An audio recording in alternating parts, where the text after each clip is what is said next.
Welcome to Wednesday Live. Well, not live because we're pre-recording this because it's the holidays and we've all got plans and things that we're doing. But today I have a very special guest, John Ramstead. Welcome, John. Shannon, thank you so much. You're just an amazing person. I really admire you, and I'm really excited to be here and get to spend some time with you and your whole audience today. Oh, awesome. Thanks, John. Me too. I've been really looking forward to this.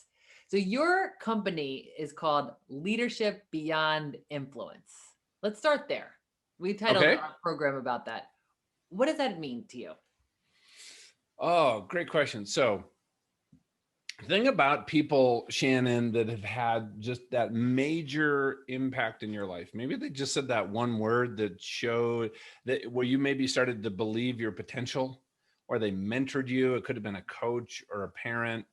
And I think about some of those people in my life that have had just a profound influence in who I am. And Yeah. I started thinking, the people that I got to mentor and lead in business, that I got to develop and launch into their potential, they benefited from the influence that somebody they don't even know has. And that is the essence of leading beyond influence. How do we lead in such a way? And I think of leadership as having that, that positive impact and influence on other. How do we do that in such a way that they then go do that in their sphere of influence? I know you talk a lot about generosity. Imagine just how this flows out, because look at this, like you and I, we got to know each other, and I just see the amazing impact you have when you're in a room, when you're in a group. And we met at, out in Lambertville, New Jersey, when we were working on a program together. So everybody listening, you guys probably know how awesome Shannon is. So here's an example of Shannon's life. I have no doubt in the last year, you have had a positive impact or influence on at least 100 people, minimum, you have on me. And what if those 100 people, because of that spirit, and maybe what you equipped them with, you did some coaching with them, those 100 people touch 100 people's lives over the next year, what seems very realistic, right? We're now at 10,000 people. And what if 10,000 people then touch another 100 people? Right. That's 1 million people. So here's what I think, honestly, everything that we're seeing in the world today, the strife, the division, the conflict, can honestly be solved by each one of us getting in touch with who we are at our best. And when we're on that journey, even when we have get a little frustrated sometimes, and we can just help people around us just become a little bit better. I think we could literally change the culture of this country in a very short period of time. Agreed. Well And that's said. what Beyond Influence is. Yes, that is what it means to lead beyond influence. I love that. And for us to start at home, start with ourselves, right? Because Mm-hmm. very often we recognize the needs that the world has, and it's overwhelming. And we might not feel like we can even make a difference. But what you're reminding us of is if we start with ourselves and we take responsibility for how we're leading and recognizing, I love that ripple effect that you're describing, that it goes so far beyond what we could ever measure. Yeah, I think we underestimate the power of one person and how each one of us out there and how we show up in the world. Yeah. Right. We either make things around us better, or we make things worse. I don't really believe in a status quo. Mm-hmm. A friend of mine, when I first got out of the military and was getting into business, what he said was, one of the things, he's from the South, he's from Texas. He said, John, if you're green, you're growing. And if you're ripe, you're rotten. I'm like, what? He's like, yeah, you're either only getting better and making things around you better, or you are getting worse and making people, and you're pulling people down that are around you. There really is no such thing as just being on a plateau. That actually is a myth. I'm like, wow, well, that's not cool, because, sometimes I want to feel like I am on a plateau. Like I want to, just chill out for a little bit. Done yet. Like, I just want, I've worked hard. I just want to coast. Yes. But think about, like, when you're hiking, like, you're never on perfectly flat ground. It's always up and down, big ups, big downs. Yes. Right. Yeah. And we talk about things as a journey, but for me, that's always just kind of a check. Like, okay, am I? And And can you I'll tell you what, I am not the guy that's constantly getting better and growing. By the way, I'm not always green and growing. I've had plenty of periods where I'm, going the other way, but those are also times where I've learned a lot. Yes. Yeah. When you look at that reflectively and think about, how those moments served you also. And I think it's what I'm hearing you say then in that example is that you could go from ripe to green, right? It's not like a vegetable where it's it's got one way, but you could, reinvigorate yourself or decide that you want to be more in that growth mode.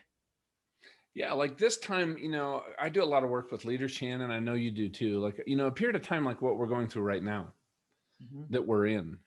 And I think one of the most important things that I'm working with my clients on and everything is their people. Mm. They're not going to really remember how you ran the Zoom meeting or how you communicated or, the decisions that you made. They're going to look on this period of time right now and they're going to remember whether you cared about them, whether you were interested in them, both professionally and personally and everything else.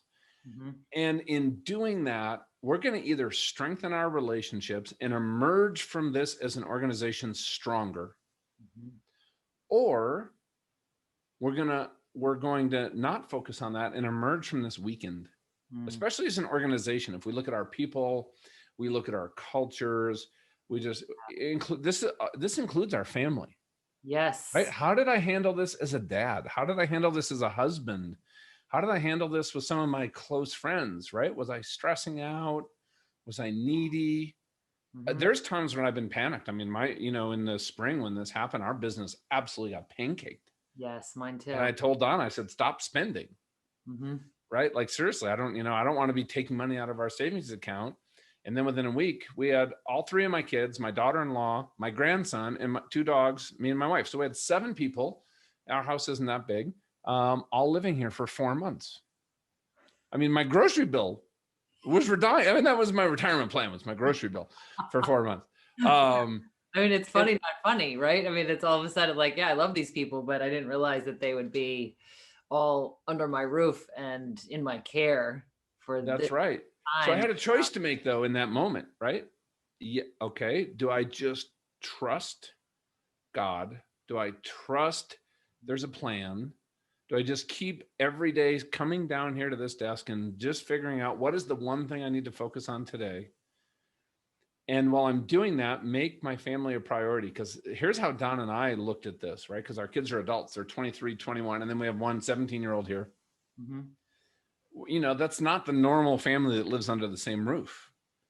And we looked at this as this amazing opportunity for our family to reconnect.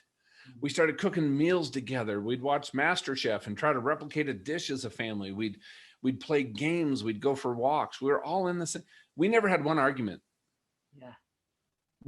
I tell you what, I really think that 4 months brought our family together in a way that we're going to look back on our entire lives.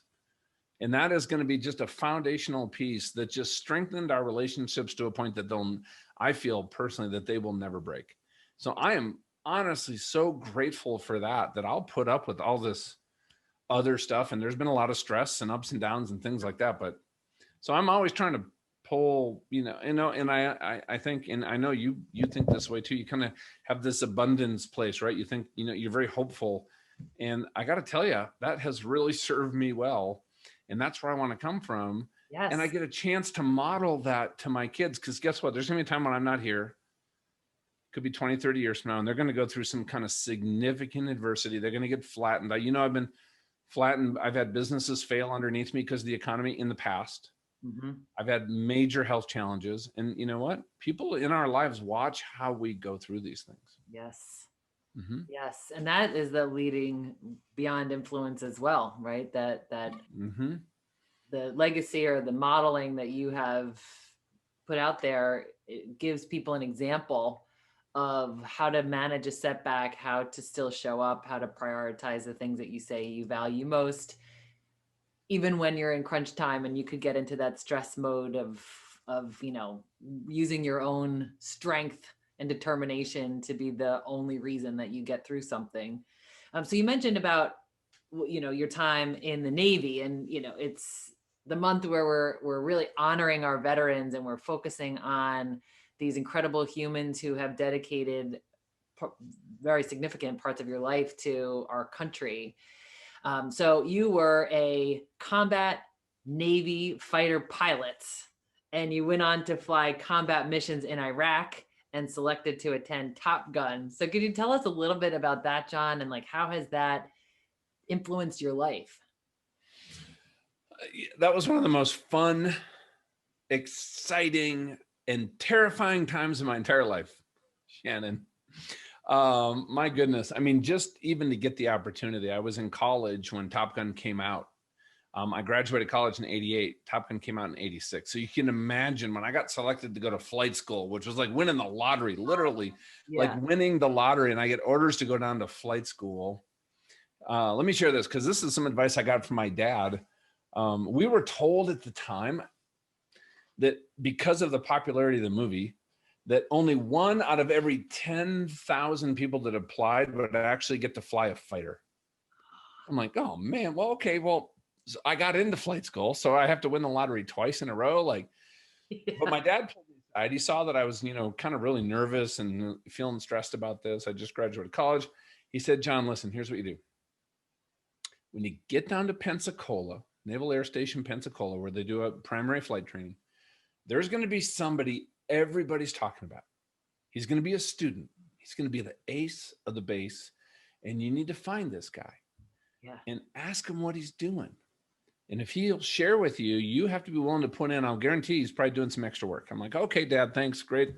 Right. Kind of forgot about it until I get down to Pensacola and everybody's talking about this guy, John Foster, who's crushing it. Nobody's ever seen this. This guy's going to be like the next, captain of the Blue Angels. And he was an interesting guy, but I approached him. I said, John, could we grab a beer? I'd love to hear about what you're doing. You know what he said?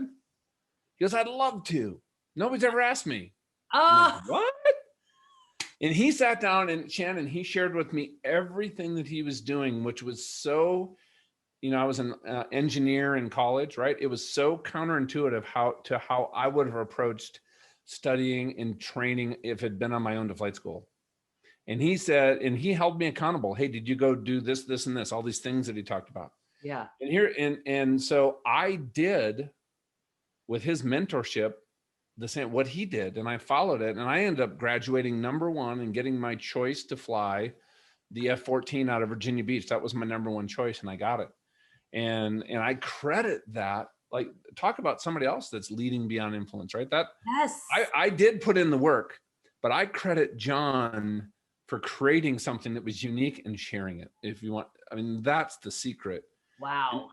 And ever since then, that's why the reason I met you out in Lambertville, I decided, you know what? I really want to speak in a way, not that I'm a good speaker, but I want to speak in a way that the people in the audience go, you know what? That's exactly what I needed. I wanted to take my message and my words and my ideas and turn it into something completely accessible and usable to the people I was speaking to. And one of the best people I knew to do that was Michael Port. Absolutely. That's why you and I both ended up there. That's why my whole life, I keep seeking out, whether it's in my faith, running a nonprofit, whether it's in business, marriage, I'm constantly seeking either mentors or education or training opportunities to help me learn what other people who are way better at things than me are. And that has served me my whole life. So that's one story that's a beautiful story, John. And it's also an example of your pursuit to stay green, to stay growing, and to always be, sharpening your saw. I mean, there's so many examples in your life where you could have just said, check it out. I got here, this is it. And instead you say, how can I be even better? How can I make even more of an impact? Which is a very generous thing to do. It's generous of you to look for ways to serve beyond the ways you already are in the many roles in your life. And I think that your example here is such an illustration of generosity at work, like an individual who was willing to share his secret sauce with you. And I love that you were the first person to ask him to do that. like just, the psychology around that. What do you believe are the reasons why you're the first person to ask this superstar for advice, guidance, and mentoring? Ooh, that's a good question. Well, how about this? Let me ask it another way. The people listening right now, think about that one person in your life who you would love to have a conversation with, who's alive right now. Maybe they wrote that bestseller book. Mhm. Maybe there's somebody you know in industry, somebody you saw speak at a conference. What is the reason that you would hesitate to just reach out to them and say, hey, I really appreciate your message. It made a profound impact in my life, my marriage, my work. And I just want to thank you. I think it starts out with actually showing gratitude. It's Yes. not like I think what has prohibited me, I think if I'm going in there with an agenda, Mhm. maybe, but I wanted to reach out to John to see if he'd be open to share. Now, he might have said no. Yeah. No, I think you And modeled. guess what? If he said no, he says no. Yes. That's what I'm saying. I think it's so interesting that you're the first person to have the courage to ask, and you did it in a very genuine, authentically interested way, right? And I think that it just is, it's, to me, it's a great example of that we don't ask. Very often we think that, people are not accessible or that nobody's willing to help us. But I think it's, what a better question is, have I asked? Have I been seeking help? So, part of it is I love that you just brought something up that's new for me. The reason that I probably did that, because it's probably not really how I was wired. And I know a lot of the young leaders I work with right now, this is not like their normal mode. But remember, my dad said, go find that guy and ask him what he's doing and then do it. Yeah. And I remember on the phone telling my dad, I found the guy. Everybody's talking about this guy, John. And he said, well, when are you getting together with him? I'm like, yeah, well, So thank goodness, now that I think about it, my dad just asked a simple question. When are you getting together with him? You know who he is now. I think So that it was awkward approaching him, right? Because he's a superstar. Everybody's talking about him. Like he's like walk on water. He was also a male model, by the way. Oh my gosh. That was his side gig. Like this dude, he was He was like literally in the movie. Can I just be real? Can I, as a guy, is it okay to say that he was gorgeous? Of course. Right? Yes. He was like out of central casting for Navy fighter pilot, and he's the best guy there, right? Yeah. And I went up to him. I didn't really know him, and I said, "Hey, John, how you doing? Hearing all this stuff about you. I would love to buy you a mirror and just hear about how you've done so well." I think I said something just as awkward as that, and he said, Yeah. "Oh man, love to." That was his response. We became great friends, by the way. Yeah. That's incredible. And Yeah. I think, the memory you have of your dad here and his role in this is a great example of accountability. Like, I think sometimes we have these big ideas or somebody gives us great advice and it's just, more intellectual than it is like emotional, like connecting. And so for him to ask you when are you going to meet up with them, then you had that accountability to go back and make it happen. And how profound that was in your career story, in your life story. Well, yeah. Well, here's an example. I won't say the person's name, but I don't want him to get flooded with requests because he said yes to me. But I have now followed that example ever since. I read a book recently that was absolutely phenomenal, and we implemented the whole thing in an entire company. It was New York Times bestseller. Mm-hmm. So I wrote him through his website an email saying, "Hey, thank you so much. This is what it meant to me. This is what it means for my team. So appreciate you. If you ever have 15 minutes, I would just love to have a conversation. I know you get these requests all the time, and I understand that." Mm-hmm. Do you know he got back with me within 2 hours? And we had that conversation. I was actually quite blown away. And then he came on my podcast, and we've done 3 different episodes on the podcast. Oh my God. A guy who I read his book, who I totally admired, who you'd know his name, just because I just made that outreach, not really expecting anything back. I really wanted to thank him and just say, "Hey, what if?" Yeah. And he said, yes. And, he's gonna, and the guy who just endorsed my book is coming out, who wrote the foreword, was Horst Schultz, who's the CEO and founder of Ritz-Carlton Hotels, who's absolutely amazing. By the way, you need to have him on your platform. Yes. He's become a friend of mine. I did the Said same that thing he- with Horst, and yeah. but it's amazing. 'Cause here's what I think: having worked all over the world with people from virtually every culture, every background, every religion, Mhm. um, here's what I observed about people in general: is A, they have a good heart. B, they want to do good work. C, they want to be liked and have healthy relationships, and they want to help because sometime in their life somebody helped them. Mm. And even some of those people that I just disagree with, don't like, don't get along with, Shannon, I always try to approach every conversation or process the interaction from the lens that, you know what, there is a really good person in there, and Mhm. something has happened to push that down, something I'll probably never, ever either ever know or understand or be shared with me in my life. Mm. And you know what? I need to give them the grace that I'd want them to give me if Mhm. maybe I was showing up that way. I Yes. got to tell you, that has really served me well working with people from all over the world, people in business, and what's happening in our culture right now. We can't even, if I say I support this stance on an issue, all of a sudden people, you put you in a box and vilify you. Yes. That's not how we're meant to operate. Some No. of my best friends, and you know, some of them are absolutely as far on the other end of the political spectrum of me than you can possibly imagine. Mm-hmm. And we are good friends Yes. because we see the value in each other. And Yes. yes, we have disagreements on a couple things, but we know that there's a common ground where we share interest and value. Yeah. And that's where we connect. And that's where you start to connect. And then you grow from there. And now, um, so anyway. Yeah, that's great. And I'm glad to see that you're modeling that for your children, your grandchildren, for others, because I think we have to see more of that modeling of having the conversation, finding the common ground, mutual respect.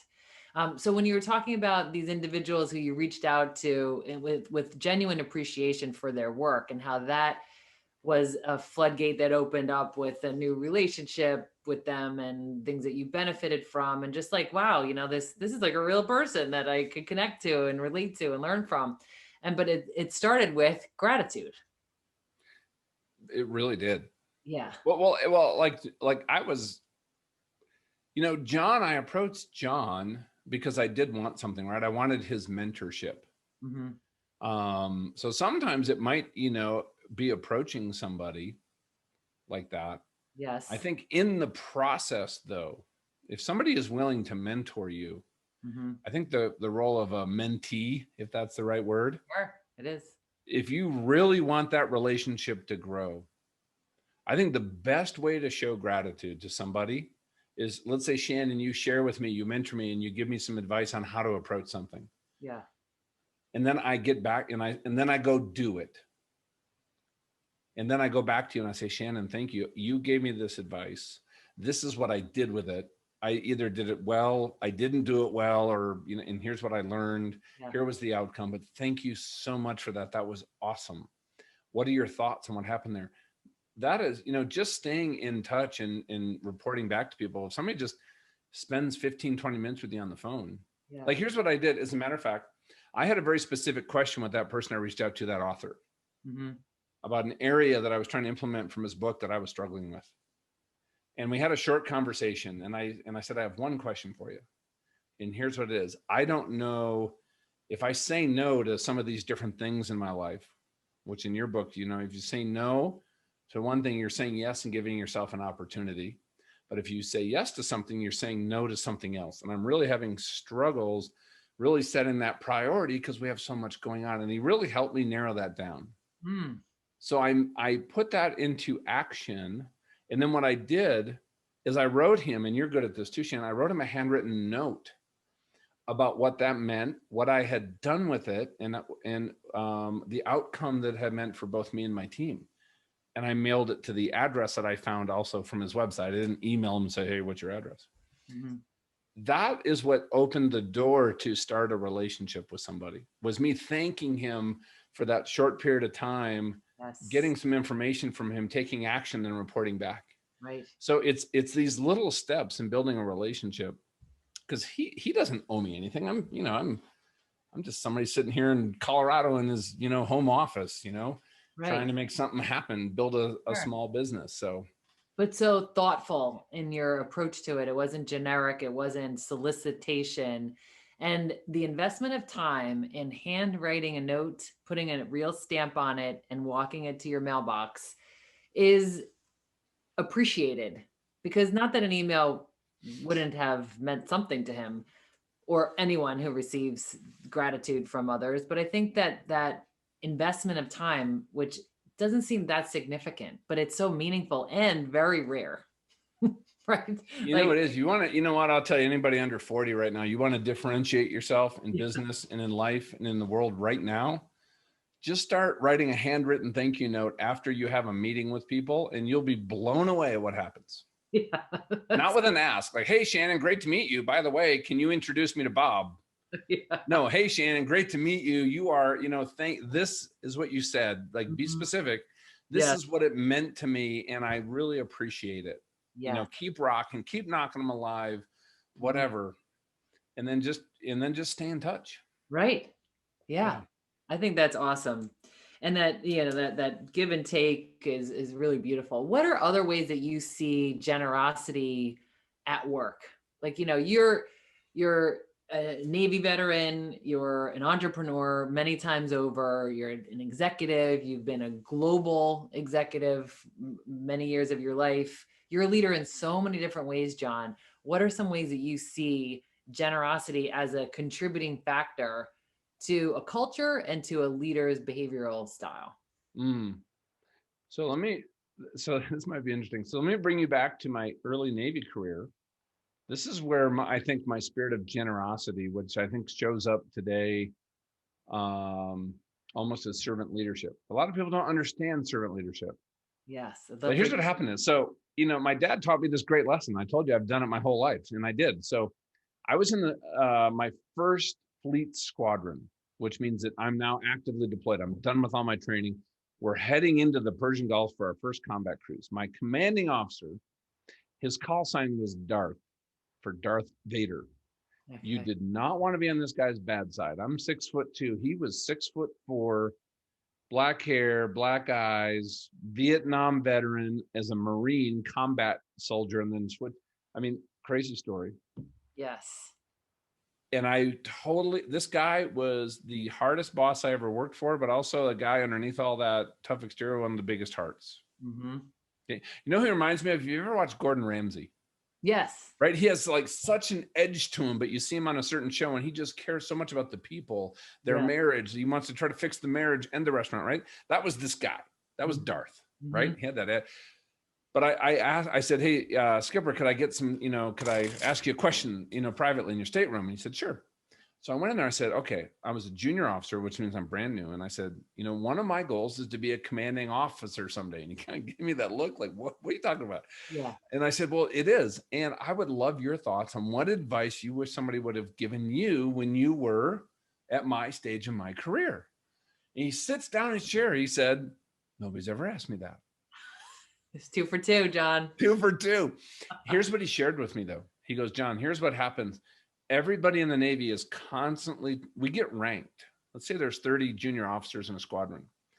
And once a year, there's a ranking period. And if you're not ranked in the top 3, at some time in your first 2-year tour, your chances of what's called a major command down the road are probably less than 10%. So imagine, he goes, everybody's trying to do something big and showy and flashy to get noticed, to get that rating. He goes, here's what my advice to you. Don't do any of that. Every single day, you find somebody in this squadron, junior to you, senior to you, enlisted, officer, in your department or outside of your department, and you do something that serves them, that helps them personally, but it also helps the squadron and the mission and what we're trying to accomplish here. And he goes, you might never get an award, an accolade, or even recognition, but trust me, myself, the executive officer, the lieutenant commanders, the department heads, we will notice. And what he said, John, is a rising tide lifts all boats. Be that guy. I'm like, wow. That right there, Shannon, for me just so resonated, I think, with me at the core, that then that became my leadership philosophy that I brought into everything else I've ever done. So think about that. Wow. If my success is built on helping those around me succeed, and I don't worry about my success, how I'm being recognized, my numbers, but it's built on my team. Yeah. What I have found is every time we just blow it out. Like, Yeah. as an example, bringing that in, I went and found him. I was at a Fortune 100 company. We were kind of doing this weird startup inside of a Fortune 100 company. Mm-hmm. We were doing $1.8 million in revenue, is the most that this little unit had ever done before. Mm-hmm. 2.5 years later, we were doing $100 million a year in revenue.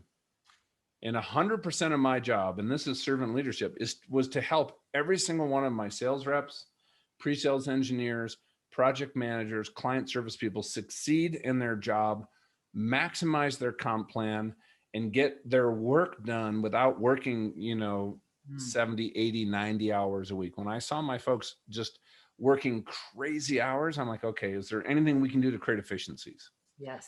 And at the end of the time, when I left that team, man, to actually go to Wall Street, it was like leaving family. There was tears. They gave me going away presents. Yeah. But that was me bringing that spirit of leadership that Darth taught me years prior, just into a team. And they knew that my agenda, that I had laid down my agenda Mm-hmm. to serve them and their agenda, if that Yeah. makes sense. Oh, it makes perfect sense. And I think if we approach people and leadership like that, and I got to tell you, this once I was at a community college here and I shared that philosophy with a room of business students. And they're like, aren't you kind of hosing yourself by helping other people succeed? Right. And that's a mindset that's out there, right? It should Absolutely. be about me and mine. Yes. And so we had a great conversation why, in my opinion, I'm not saying I'm right or wrong, but in my opinion, I have found that might create some short-term success. But long-term in that, I've never seen anybody get to a place of joy, of what I would call significance. You might succeed, but I don't think you're going to do it in a significant way. No way. I totally agree with you, John. And I think it's unconventional wisdom. And you're touching on something here, which is many people are taught or believe, perhaps it's from what they've seen modeled, or maybe just the perception that we are wired for competition and it's a dog eat dog world, and every person for themselves. Like, servant leadership for many people is a very foreign concept. They're not seeing it modeled anywhere. They're like, I remember doing a leadership program one time where I was talking about these different characteristics of leadership, and servant leadership was one of them. I remember they were on the wall in the room, and I noticed a group of people like snickering and kind of making comments. And I said, tell me what's on your mind or what your reaction is. And they said, servant leadership. Like, you'll never see that in this organization. They said, you see the parking spot that's right outside the front door with the CEO's name painted on it? Is that servant leadership? And they laughed, right? So we had to address the topic. So I really want to get your thoughts on, why is this such an unusual concept? Or, and then your definition of servant leadership. Okay, so when you said that, something really came to mind. What is it where people think it's okay to just trash talk and be so negative about other people? Yes. Here's something that I have seen working in organizations. And I think it's about the heart on how we see other people and approach things. And this might be calling some people out listening, right? So first of all, let's define gossip, because I absolutely think it's a cancer that's actually preventing this. And that is, if we talk negatively about somebody else Mm-hmm. to someone who's not part of the problem or the solution. Think about your last conversations over just the last 7 days. What percent of those is you probably going, oh my gosh, did you see what Shannon did again? Mm-hmm. Oh my goodness, did you see John in the Zoom meeting and he was doing this and, doing that, and his dog keep coming up? I'll tell you this right now. What that does, that shifts us away from taking responsibility for what we do, for our work, for our thoughts, for our actions. And it just constantly just shifts the blame out to other people. Because now think about this, I can do my best work. Yeah. And that's why I am going to commit to, one of a motto of our family and all my business has been excellence is the standard, but grace is the word. We have a standard of excellence and we're not always going to meet it. Sometimes we're not going to meet it spectacularly, but we're going to give ourselves a little bit of grace. Yes. And we're going to look at that from two perspectives. Hey, even if it was a big smoking hole, is there anything in that mess that you did well? And then what can we learn from it? Yeah. But what happens is when we're so focused, I think as I'm thinking about this and processing your question, here's the root cause. Yeah. It comes from a place of identity. If I am not connected to who I am at my best self, and I am constantly seeking validation from, hey, I get the gossip and somebody says, oh, I agree with you, so you're smart. Or I want the recognition in the team meeting, or I want to be, and it's that external validation that helps me have any kind of self-image. Because that's where I came from, Shannon. Yeah. I grew up in a family where everything was external. I got to tell you, as a Navy fighter pilot, that was my identity. Yeah. I was working, I'd run through a brick wall to get an accolade. Mm-hmm. But when Darth said it first, just serve everybody. And that's how you're going to get promotions and be commanding officer and go to Top Gun. And yeah, all that stuff was happening. Yes. And then all of a sudden, I'm sitting there. I got those orders to go to Top Gun. And a week later, and I was on cloud nine, literally on cloud nine. And a week later, I was playing softball. And just a practice game, and I hear, look out! And I turn, and a line drive drilled me in the right eye and blew out the back of my eye socket, and I had nerve damage. And 6 months later, I was out of the Navy. And what do you do when not only your dream has been ripped away from you, but your identity? And it was during that period of time, and I tell you, I just thank God, because 3 businessmen came into my life and started mentoring me. And they had no right to. I mean, there was no reason to. Yeah. They helped me rebuild that, understand really who I was, not who I wanted other people to see me as, if that makes sense. Makes perfect sense. So I kind of went in some big circles here as I'm thinking about this question, but yeah, I really think it's, why wouldn't you want to help somebody else succeed? I mean, that's the real question. Yeah. Are you afraid they might be your competition? Mm-hmm. Like I was watching MasterChef last night, and I love watching these shows, right? But there's this one guy in there, and I really respected him because this one lady in front of her, who was his biggest competition, forgot her rice when she was back in the pantry. Uh-huh. So she couldn't make her dish. She was absolutely going to fail the competition. Mm-hmm. And nobody else had extra rice except for this one guy. And he has a choice to make, because she turns around and says, do you have extra rice? And he could have said, I'm not sharing with you, which would have forced her out of the competition right there. Now it is a competition, $250,000 prize. Mm-hmm. He didn't even hesitate. He looked at her and said, absolutely, take it. Take whatever you need. He goes, I'm not going to lose, or I'm not going to win by pushing somebody down. I'm going to win by showing up at my best, and my best better be better than hers. Mm. And I got to tell you, I so admired that. Oh. And where does that come from? That comes from a place of knowing our values, knowing our beliefs, knowing who we are at the core. Because he knew that, yeah, I could have made a short-term decision and maybe give myself a leg up in the competition, but that would have been living outside of who I really am. Yes. And then there's no pride in that. Yes, he could have won, but feel horrible about it. Yeah. Right. I think that's that short-term gain that you were just referring to a minute ago, is that if you're looking out for number one, meaning yourself, then yeah, you might have some short-term gain, but you will not have long-term, what would you and I would describe as success, or the belief that you did your absolute best and you lived that standard of excellence that you discussed.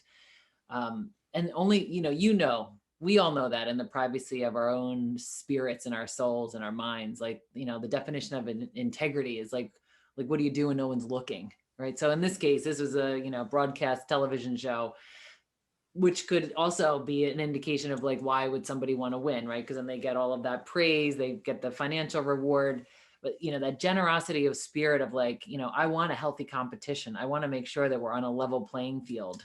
I think this plays into diversity and inclusion as well. It's like, I want a level playing field. I want to be recognized because I earned it, or because I, am the most eligible person for this role. Well, yeah, and think about that, like this whole gratitude, generosity, the opposite of that is gossip. Because if you actually think about it, if you watch some of these shows and you get to like, these reality shows and you get to like some of the characters, think about the people you really dislike, because they're the ones that are gossiping, they're sarcastic, they're negative, they're trying to pull down those people around them. And here's what I have to ask myself: how often do I do that with people that I'm around? Like, what if I went up to you after, we kind of pour out our hearts. We put ourselves, when we're practicing new material, speaking is both part of what we do. Imagine if we got off stage and we're at dinner the other night and you overheard me saying to a friend of ours, like, wow, Shannon really blew it today. Right? One little comment. And you might say, yeah, you know what? I really did blow it today. But you know what? That's not going to build a relationship. That's not going to encourage somebody to pursue their best. Right. That's not going to allow you to have any kind of influence. If I did that and you heard that, you might, because I know you're wonderful and you're pleasant and you're smiley and you would still be nice to me, but I would lose the privilege of having any kind of positive influence in your life because you would just close that door. Yeah. And you know what? There's a lot of people out there right now that are doing that by their actions. Yes. Yeah. And here, it's interesting because Gallup just studied this. Yeah. I've been on this because I honestly think you can change a family, you can change a team, you can change a culture around in weeks. I've seen it done and I've been part of it by eliminating gossip. But when gossip exists in an organization, because this is what suppresses people from being their best, it suppresses us from gratitude. Do you know that we lose between 8 to 12 hours per person per week? Think about that from a productivity standpoint. Yes. If you're frustrated with, so we're talking about all this stuff, gratitude and relationships and serving other people, right? And a lot of people are like, okay, well, actually your audience probably is like, okay, yeah, right on. This is good stuff. I really believe that this is foundational. These are the new hard skills of this world that we live in right now. Yes. And if you're not a person that's working in these areas, you are going to get smoked. You might have some short-term successes. You are not going to have long-term gains. Absolutely. Give me some examples of bottom line benefits to what you're talking about. How are you measuring that hard skill? Well, let's think about this. If we have, because we've studied this, Shannon. So if you have an organization that has high trust, it has good relationships, gossip is absent. And so we've done this by, talking with the teams. We get to work with teams across the Air Force and Fortune 100 companies and small startups. But here's what we found. And then, so we were mapping this. And then somebody gave me some data, both from Gallup and the Covey Institute. And there's a great book called The Speed of Trust. Yes. And it completely lined up with what we were seeing in the companies we're working with. And so those high trust companies. So this is basically, there you go. You got it right there. One. So that is a great book. You put it up behind you there. Here's some things. If people have that, think about a place. We used to say, you know what, when you hire us, we're going to help you create an organization where people want to show up on Monday morning. Where do we want to go where we're around other people? First thing, we want to go to a place where we have friends. Yeah.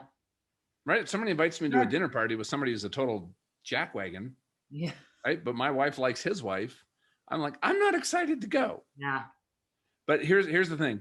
These companies report 74% less stress. This is self-reported. That's a big deal, especially 74% right now. Less stress. 106% more energy. 50% higher productivity, measurable. 14% fewer sick days are, are taken through HR.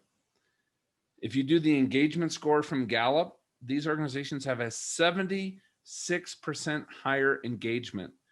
Now, here's the crazy thing with everything that we've done, all the leadership training and podcasts and books and seminars. Do you know that people that report being engaged at work in the last 12 years that Gallup's been surveying this has not moved a percent? It's still at 31%. It has not moved. And we spend as a country, this is just the US, if you're listening outside the US, on leadership training. In the US, we spend 24 billion with a B a year on leadership training. Does anybody out there think we have a leadership crisis? Seriously. I honestly, okay, here, other 29% report higher life satisfaction, and they have 40% less people report that they're feeling burned out. Oh, now think about that. How do we solve this leadership crisis? And everybody focuses on the why and the what and the how, and those are awesome. Like John Foster, way back when, right? He showed me what he did, why he did it, and how he did it. And at the time, I was ready to do it. Yes. Now I know for a fact there's other people that he tried to mentor that didn't get close to the results. And I have been in business as an entrepreneur and had amazing mentorships, and I had a business completely fail, imploded, and also destroyed a very good friendship of mine because of how I led it. Here's the thing is I can take your best advice, Shannon, but if I run it through a flawed person, I'm not going to get your results. And so the foundational piece to all this is who we are. And often there's a huge gap between the person we see in the mirror and that best version of ourselves. And I think the bigger that gap is, the more stress and anxiety that we feel, the less it's harder to go to sleep at night. You can't turn your brain off. So that's been my quest, not only close my gap. And if I can close my gap a little bit, I can then help people around me take that next small step forward. Yes. And honestly, when you start living like that and just helping become their best self, guess what? At work right now, this might sound totally foreign to you. What if you actually said, what is one small thing I can work on? Maybe what I decide to do is, hey, there's certain people I get frustrated with. They come in, their work's a little bit late, and I get frustrated, and they can see it on my face and my body language. What if I just work on that one thing? Did you ever ask yourself, why is their stuff consistently late? Yeah. Maybe they're taking care of both of their elderly parents, Yeah. and they got kids at home, and their schools aren't in session, and their wife, who used to work full time, is now trying to figure out how to work from home and be a homeschool mom, because you're required to be in the office because he's an essential worker. And he's not letting you know any of that because he's actually a really solid person and doesn't want to complain. Oh, goodness. Yeah. Because there's stuff in people's lives that you will never know. And I think we have to give them the benefit of the doubt. So, but for us, whatever it is, what is that one small thing that we can do to just get a little bit gooder? Right? Yes. Right. And let's just focus on that. And here's what I would do is if you can't identify it, or most of you listening, maybe you know exactly what it is. I know what I need to be working on right now. Share it with somebody. Yes. Share it with somebody like Shannon. Share it with your spouse. Share it with your best friend and say, you know what? I want to get better. I want to be a little happier. I want to be a better mentor to people at work. I want to be a little more liked. I don't have a lot of close friends. Find one person you can trust and just say, here's the one thing I'm working on, or ask them, what do you think I should work on? And then just be accountable. John, that is so spot on with everything that we're talking about here, which is one, it goes back to starting with ourselves. You've said this repeatedly in this conversation, is that start with ourselves, right? And I think it also lends itself to that gossip. Like gossiping is let me talk about somebody else's flaws. Instead, let's talk about our own opportunities, and how can I level up my game, and how can I reduce that gap between the person other people see me as and my real potential and my excellence. I think that's so important because that's something every single one of us can do. So I love that. And then I also think that the what you're describing here about who you are is really the X factor here. It's that if you give the best strategies to a flawed human, you're not going to get the outcomes. So the work is about the who we are, and very often we are rewarded or we focus too much on what we're doing. Like we're Right. doing so much so that we can have authority, we could have recognition, that we could have whatever, and then we will be enough, and then we will be worthy, and then we will be successful.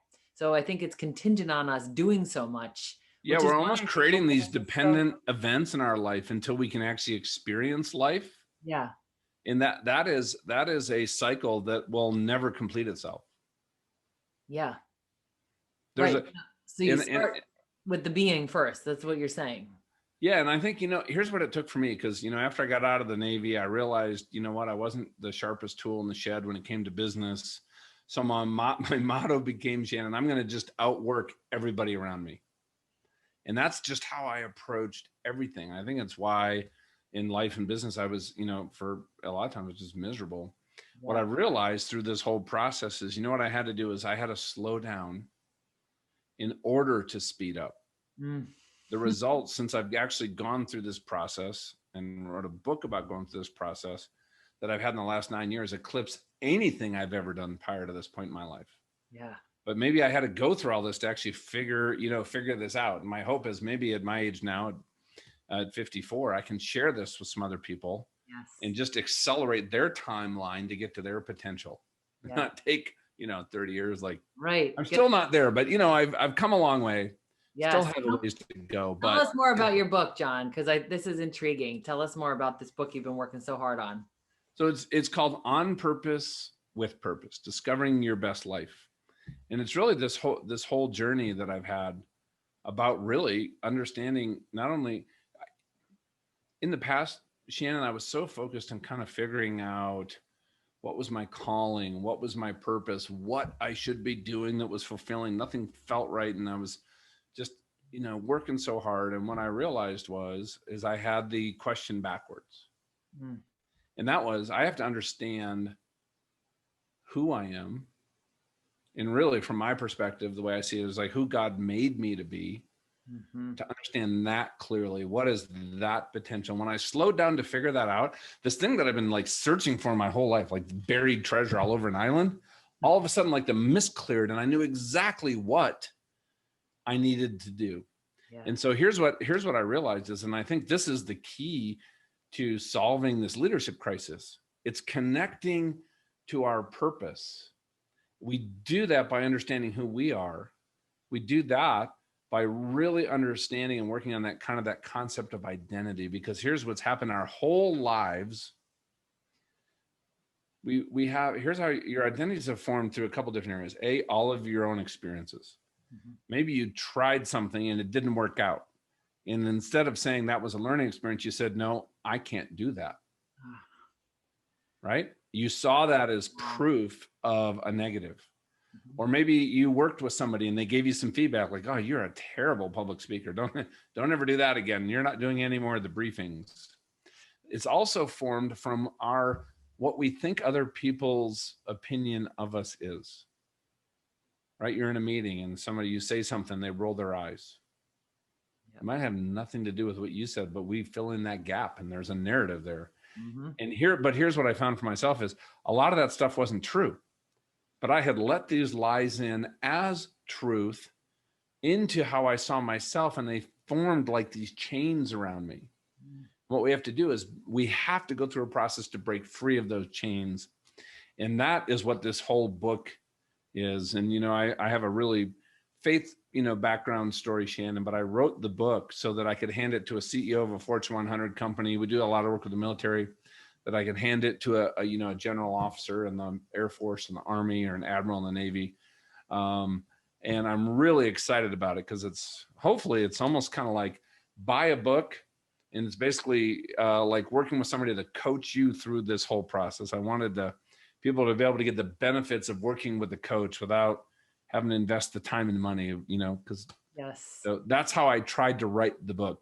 Yes, like that self-coaching and the tools that people could apply to their own lives, and that you could hand this book to a leader who you see that potential in, but you know that they're not there yet, but you're giving them these tools to unlock and unleash some of those chains and say, no, we're going to break free of that. And we're going to let you be who you really are, which, I think is easier if you think about it, because it's how you were designed. So you're not like following a model made for someone else. You're, giving yourself freedom and license to be the person that you were designed to be.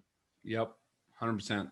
I'm so glad that you put that in writing so that people can benefit from your wisdom and follow these tools and strategies to, get them to that higher level. So if you had one piece of advice to give someone who's listening to this, who's saying, I'm getting this, I'm willing to try, I am open to doing one small thing, like what would be a practical piece of advice you could give to our listeners?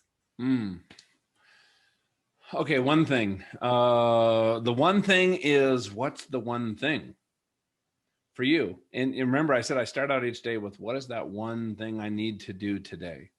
And here's where it starts from. I would actually just look at everything in your life and just focus on one thing. And what is the issue? Identify maybe an issue, an area that you'd like to fix, an area that you'd like to prove. The second step would be, then you got to own it and say, you know what? I have that relationship. I don't get along well with this person. I'm not enjoying work, and I got to own that. Now commit to taking action, even if it's something small. If this isn't something you've been doing for a while, just say, okay, what is one thing that, hey, it's a week from now, it's next Friday, next Wednesday. And you say, you know what? I actually did that. Set yourself up for success and just start taking little small steps forward. I love what Tony Robbins said of Shannon. We overestimate what we can do in a year, and we completely underestimate what we can do in 10 years. So realize this is not about a quick fix, like having all of a sudden being Mr. Relationship person. Yes. This is about taking a lot of small steps that builds a foundation that you just slowly build an amazing, extraordinary life on, regardless of external circumstances. Yes. That is brilliant. That's my final thought for you, Shannon. You all can understand why I love and admire this man so much. You are a legend, and your legacy lives on. I love the ripple effects of who you are and how you just make things better every day. Gooder. You make them gooder every day. Make them gooder. Got to get gooder. Yeah, sure. Yes. Thank you for being here. Oh, my pleasure. You're awesome. Shannon, thank you for who you are and what you do. You are just an inspiration. And just everybody out there listening, I'll never forget. I had probably one of my worst times going up there trying to get words around an idea. And like, I just felt horrible. Like I felt really small. I remember you came up to me and you big old smile, like you're always smiling. And you said, that was awesome. And I'm thinking in my head, liar. But what you said, Shannon, was like, no, it was awesome that you went up and tried something you were totally not familiar or comfortable with yet. And you just put it out there. And then you just walked away to get, some water and stuff. And I got to tell you, you know what? That was such a gift in that moment, because you didn't need to do that. And I'll always remember that, just in your smile right there when I was not feeling excited about myself or the work that I'd put in. And, thank you. I appreciate you. Yes, my pleasure. Right back at you. Thank you for always modeling that courage. That's something of the long list of things that I admire about you, is the courage to try. And that's why that really spoke to something in me, is like, get up there and do it. And I was following your lead. So thank you. Yeah. Yeah. Awesome. Good stuff, Shannon. All right. Be well. All right.